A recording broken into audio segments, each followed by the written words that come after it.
Sindaco Possamai, lei oggi ha riunito il tavolo di partenariato per SISUS. Intanto ci spiega cosa significa questa sigla.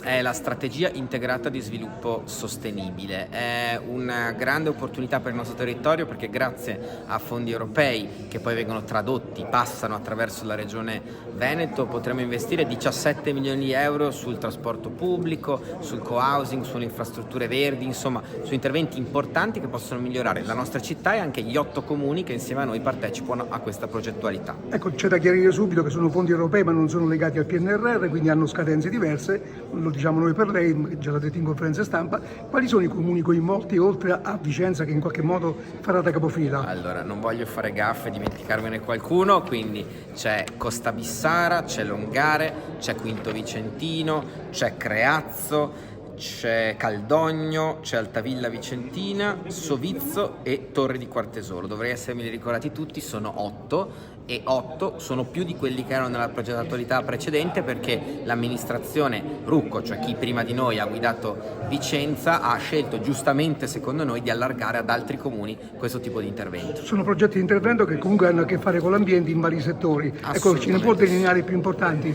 I più importanti riguardano il co-housing, riguardano il trasporto pubblico locale, la digitalizzazione, le infrastrutture verdi, cioè le aree verdi, ci sono anche interventi di sostegno alle PMI, tutto nell'ottica di uno sviluppo sostenibile. L'ultima domanda, come procederà questo tavolo di concertazione? È un tavolo in cui non soltanto ci sono le amministrazioni locali, ma anche associazioni di categoria, anche per esempio SVT che si deve occupare del trasporto pubblico, è un po' il tavolo di coordinamento che definisce le politiche da portare avanti insieme. Grazie. A voi.